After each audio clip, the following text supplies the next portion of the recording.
On nous impose des restrictions sur l'approvisionnement d'un certain nombre de biens, mais peut-être devrions-nous aussi réfléchir à certaines restrictions sur l'uranium, le titane, le nickel. Nous ne devons rien faire à notre propre détriment, mais certains pays créent des réserves stratégiques, prennent certaines mesures.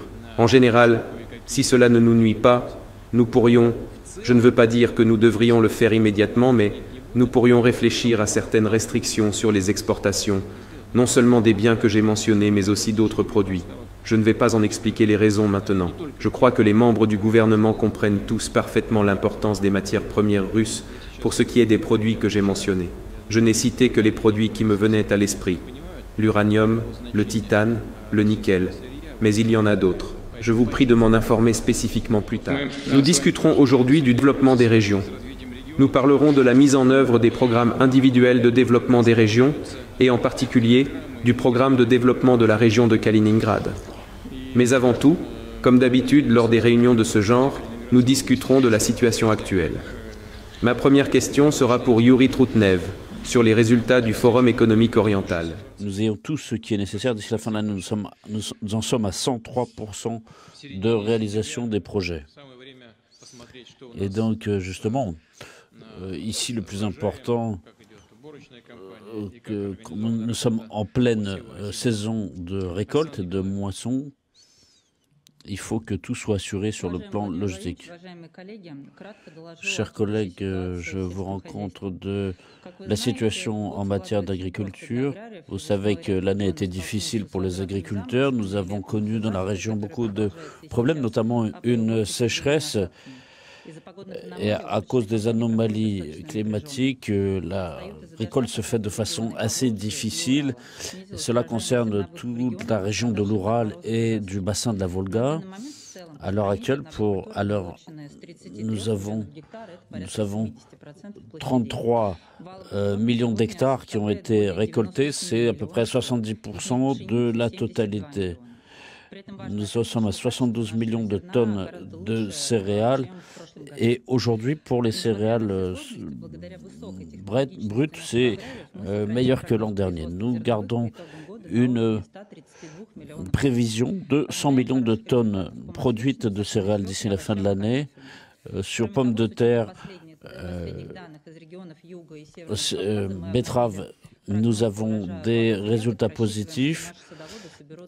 Et en ce qui concerne les baies, les fruits rouges, nous avons aussi d'excellents résultats supérieurs à ce qui avait été prévu et obtenu les 5 dernières années. Sur 9 régions qui ont souffert des sécheresses, nous avons reçu des aides spécifiques de budget à hauteur de 130 millions de roubles. Nous pourrons en tout cas tranquillement assurer les besoins du marché intérieur. Je note aussi que cette année, la Russie a augmenté ses livraisons en nombre de tonnes à 9% de plus par rapport à l'an dernier pour les marchés extérieurs. Dans les semaisons pour les produits qui poussent l'hiver, nous avons ici aussi beaucoup d'éléments importants et nous devrions être 20 millions d'hectares, c'est-à-dire ça correspond à ce que nous avions l'an dernier. À l'heure actuelle, 80% des terres sont prêtes pour les semailles pour la prochaine saison. Et aujourd'hui, la part des produits sélectionnés de la Russie a augmenté. Et l'an dernier, les dernières années, nous importions beaucoup de pays de l'étranger, notamment de pays qui nous sont hostiles. Et aujourd'hui, on est à 8% pour ces pays-là de nos besoins. Nous continuons à travailler sur la ligne du matériel agricole. Nous avons tout un programme de leasing Et aujourd'hui, nous avons 13 000 matériels qui ont été fournis cette année. C'est supérieur à l'an dernier. Avec le ministère de l'Énergie, nous travaillons à maintenir les prix, notamment sur le carburant pour le matériel agricole. Quelques mots sur le soutien du secteur agroalimentaire. Et aujourd'hui, nous avons à peu près 90 milliards de roubles qui ont été impliqués dans ce soutien. Et le ministère de l'Agriculture a beaucoup aidé à hauteur de 134 milliards de roubles. Monsieur Poutine, merci pour les financements complémentaires que vous avez affectés pour satisfaire ces besoins. C'est très important pour l'ensemble du milieu agricole. Je tiens à noter en conclusion que cette année, le secteur agroalimentaire a une dynamique positive qui se maintient. Il a augmenté de 2% pour les 7 premiers mois de l'année. Monsieur Poutine, chers collègues, malgré les difficultés liées aux conditions climatiques, le secteur dans le pays fait le maximum pour assurer des résultats satisfaisants pour cette année et avoir une bonne base pour l'an prochain. Et nous continuons à travailler, à soutenir les agriculteurs. La sécurité alimentaire du pays sera garantie, c'est certain. Donc, les pronostics pour cette année en collecte, 132 millions de tonnes, c'est ça, de céréales.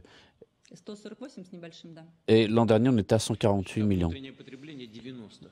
Et avec une consommation intérieure, oui, de 87 millions de tonnes. Donc, ça veut dire qu'on a à peu près 40 millions de tonnes destinées à l'export qui se maintiennent. Oui, c'est-à-dire qu'aujourd'hui, avec 132 millions de tonnes, on peut se permettre même d'exporter 60 millions de tonnes. Merci beaucoup. Dans l'ensemble, si on regarde les pronostics, le résultat est positif. Nous avons beaucoup parlé de la question de la substitution aux importations en milieu agricole. On en est où actuellement? Oui, merci Monsieur Poutine. Chers collègues, merci. Si on parle aujourd'hui de la décennie passée, depuis 2014, c'est-à-dire le moment de l'embargo sur les produits alimentaires vis-à-vis de la Russie, et donc ça a été la phase la plus importante en matière de substitution aux importations, et notamment dans le milieu agricole. Donc les mesures de protectionnisme qui ont été adoptées par le gouvernement ont permis de mettre en place des mesures positives pour les entreprises. Et donc, il y a beaucoup d'entreprises étrangères qui sont parties et les producteurs russes se sont installés et cette production a augmenté de 33%. Et je note aussi le fait que les collectes, les moissons de céréales, quelles que soient les conditions climatiques, n'a jamais été en dessous de 100 millions de tonnes. Et depuis 5 ans, nous sommes toujours au-dessus de 120 millions de tonnes. Nous produisons 4 fois plus de soja et 2 fois plus de tournesol. Certaines orientations ont été littéralement, au sens propre, ressemées dès le début. Nous avons travaillé, notamment nous avons mis en place des cultures en serre qui ont été multipliées par 3 au cours de ces dernières années, avec ce 140 hectares de terrain particulièrement rentable, et ce qui nous a permis de produire beaucoup plus de baies, de fruits rouges qu'en 2014. En 10 ans, on peut dire que la production de bétail a augmenté de 30%. Et pendant cette période, nous avons modernisé 3000 élevages. Et il est important de noter ici que pendant ce temps, une impulsion a été donnée à la production de viande de bœuf de qualité. Et en 2023, son volume dépassait déjà d'un tiers le niveau de 2014. C'est pareil pour la production de volailles d'Inde.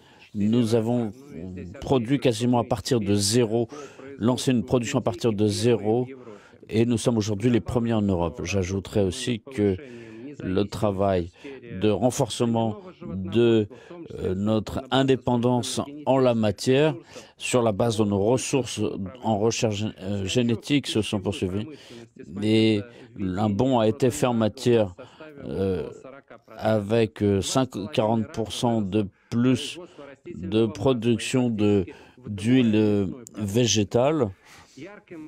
Un autre exemple important et que je voudrais citer ici, c'est nous avons multiplié le volume de production de produits qui sont destinés au marché de détail avec plus de 9500 références diverses. Autre orientation qui, en 10 ans, a beaucoup changé et radicalement, c'est notre production de vin. La superficie a augmenté de 60%, la superficie des vignes, grâce aux lois adoptées. Là-dessus, ça veut dire que la totalité du vin que nous produisons en Russie vient de raisins produits ici en Russie. Et nous avons augmenté la production de poissons aussi. Tout cela est important, notamment grâce à notre milieu agricole et l'attitude soigneuse de la part de l'État et le financement du secteur agroalimentaire passé de 200 à 3 000 milliards de roubles. Donc c'est important, il y a différentes formes de soutien, il y a des aides de crédit, il y a des bourses, des systèmes de leasing pour le matériel et tout ça, et il y a des subventions particulières. Je souligne ici que les instruments de soutien financier pour les grandes entreprises comme pour les petites, et encore très récemment, depuis 2022, ces instruments ont été accessibles aussi aux plus petites entreprises. Bref, la Russie aujourd'hui, produit à peu près n'importe quel type de produits agroalimentaires. Elle est autosuffisante. De plus, le secteur a fait un bond en avant en matière de contrôle de la qualité et aussi sur un certain nombre de produits. Le système de suivi numérique du champ jusqu'au consommateur final, c'est-à-dire que c'est un secteur qui est devenu réellement à haute technologie et qui met en place les solutions techniques les plus avancées. Monsieur Poutine, je ne peux pas passer sous silence dans cette question. À partir de 2020, nous travaillons dans le cadre de certaines infrastructures indépendantes qui sont mises en place. Donc, c'est des transformations essentielles qui sont faites, qui sont suivies par la jeunesse. Et nous avons donc ici un gage de réussite pour l'avenir. Et ça, à mon avis, me paraît très important. C'est le grand bilan de ces 10 années passées. L'augmentation de la production et les positions de leader de la Russie sur le marché mondial dans beaucoup de points sont très importantes. Si on compare avec 2014, nous étions à 17 milliards de dollars à l'époque et en 2023, nous étions à 43 millions de dollars. Et en même temps, notre étendue géographique a augmenté pour atteindre aujourd'hui 160 pays, puisque nous ne travaillons plus avec l'Europe. Et donc cela confirme que tous les objectifs que vous aviez fixés, vous, Monsieur Poutine, ont été respectés. Et aujourd'hui, l'objectif, c'est de produire au niveau national avec nos solutions techniques, scientifiques, et c'est ce que nous allons continuer à faire dans le cadre du programme de développement du secteur agroalimentaire. Je vous remercie pour votre attention. Merci beaucoup. La Russie, donc, en réponse aux actions de certains pays hostiles avait mis des restrictions sur l'exportation et aussi l'importation de certains produits agroalimentaires. Nous avons cherché d'abord à assurer nos producteurs, mais aussi aujourd'hui nous voyons que nous sommes capables de satisfaire totalement la demande intérieure, comme cela vient d'être dit.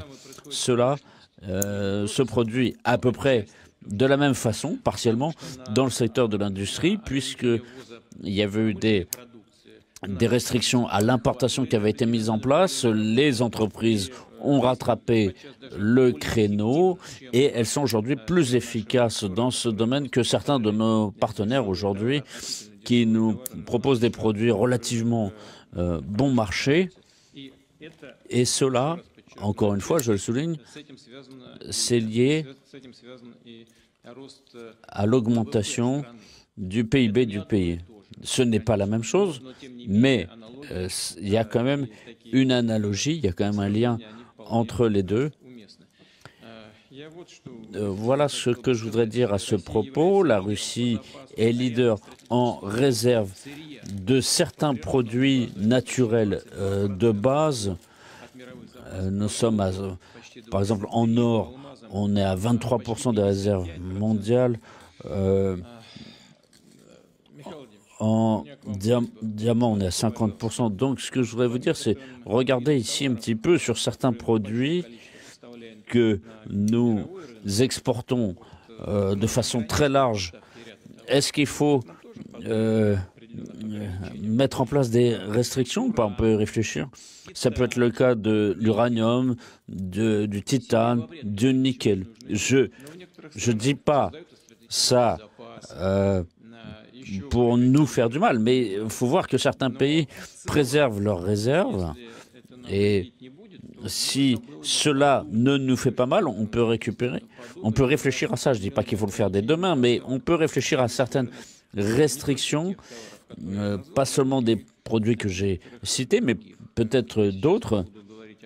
Je ne vais pas expliquer les raisons. Je pense que au sein du gouvernement, vous comprenez très bien de quoi il s'agit quand j'évoque ces produits.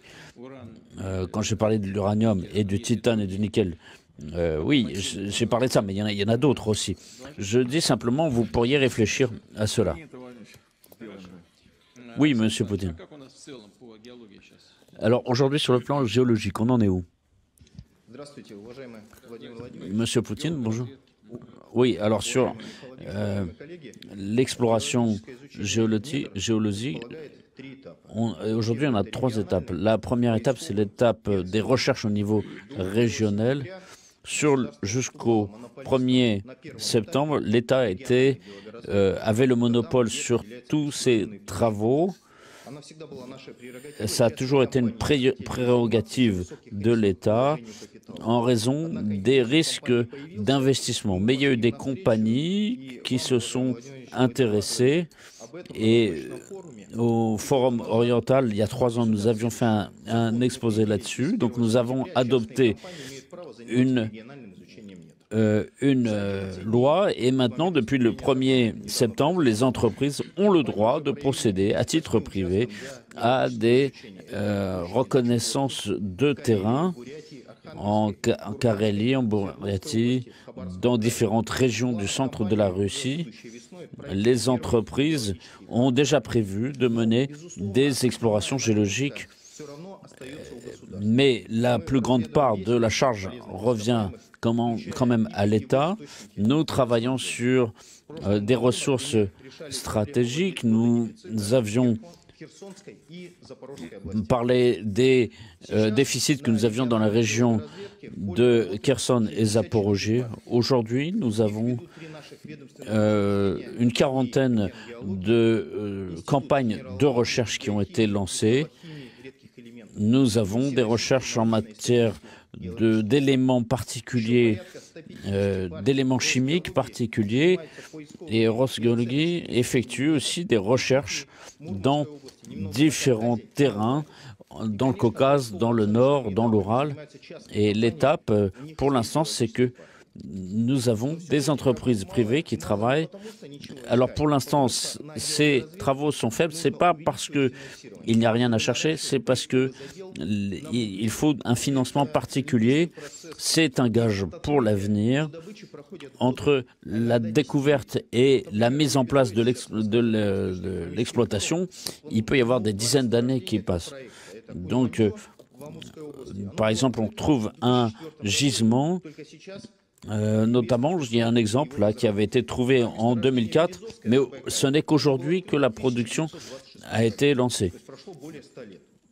Et d'autres, c'est le cas, ça a été trouvé au début du siècle dernier, là ça va être mis en place en 2026, donc ça fait plus de 100 ans entre la recherche, la découverte et le lancement de la production. Donc ici, il y a un travail qui doit se faire au niveau des licences, de façon à ce que les acteurs du marché assurent les responsabilités et fassent ce à quoi elles se sont engagées. Les géologues ont toujours besoin de travailler de plus en plus à proximité de la zone arctique. Il y a un potentiel puisqu'on n'a que 35% des zones extrême orientales et 40% des zones en Sibérie ont été explorées. Donc, nous avons cet objectif de limiter les importations. Donc, nous travaillons ici. Nous qualifions pour l'instant cette situation de déficitaire sur certains produits, mais il faut continuer à faire l'exploration géologique et mettre en place les infrastructures entre les gisements et les grands centres industriels pour que le contact soit fait. Et nous avons ici besoin de développer, donc, sur un certain nombre de produits. Monsieur Poutine, vous savez que nous avons préparé un programme très important d'exploration géologique dans l'Extrême-Orient et en Sibérie. On vous l'avait dit, nous avons lancé ces deux programmes. Ils comprennent 339 territoires particuliers intéressés.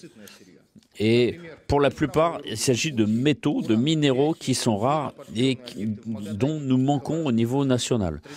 Et nous n'oublions pas les produits plus classiques comme l'or, le cuivre, le diamant, mais nous avons un travail à faire ici qui nous permet de lancer des centres de production importants. Et sur l'ensemble de ces terrains, nous pourrions parvenir à une centaine de nouveaux gisements qui pourront émettre